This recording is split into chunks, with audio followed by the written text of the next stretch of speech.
ఏం చేయాలి? అయితే కొత్త కొత్త కొత్త కొత్త అంటే ఎటకారం వద్దు. చప్పులు వచ్చిన తర్వాత అవును, కొత్త కొత్త కొత్త మంది చప్పులు వచ్చిన తర్వాత అడగండి అక్కడ. ఇంకెలా నేను చెప్పింది నువ్వు సరిగ్గా వినదు. ఉడికింది అందాక ఏమిటి నిదర్శనం ఎలా తెలుసుకుంటావు నువ్వు? ముక్కని బట్టి అలాగా ముక్క అలాగా ముక్క తీసి ఇలా నొక్కుతాము. అది మెత్తగా ఉందంటే ఉడికిపోయిందని. ఓకే, ఇప్పుడు సరైన దారిలో వచ్చావు.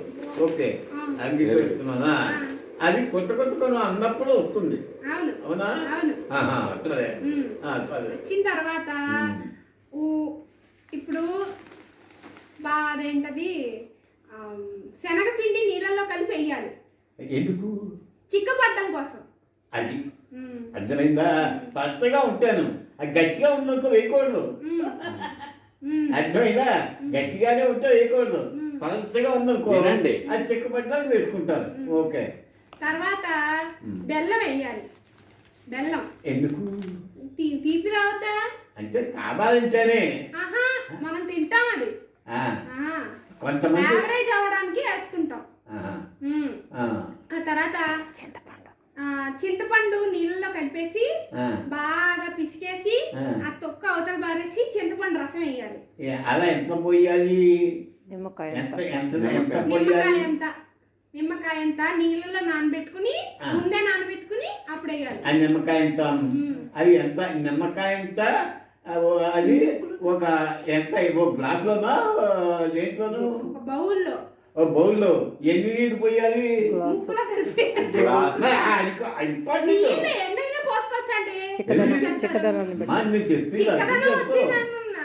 కొంచెం చిక్కగా ఉన్నంత వరకు పోయాలి, మరి నీళ్ళుగా పోసుకోకూడదు. ఉప్పు కారం పసుపు వేసేస్తాం. తర్వాత పోపు పెట్టుకోవాలి. కొంచెం నూనె వేసి అది కొంచెం వేడెక్కిన తర్వాత ఆవాలేసి. అదే ఇప్పుడు చెప్తున్నాను.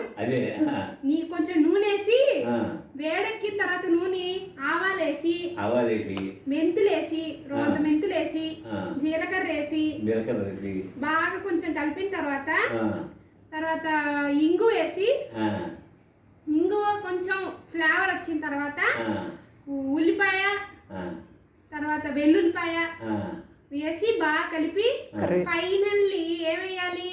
కరివేపాకు వేయాలి. వేసి అది మరుగుతుండగా దీంట్లోకి వేసేసుకోవాలి. ఏ కలర్ రావాలమ్మా? ఏ కలర్ రావాలి పోపు?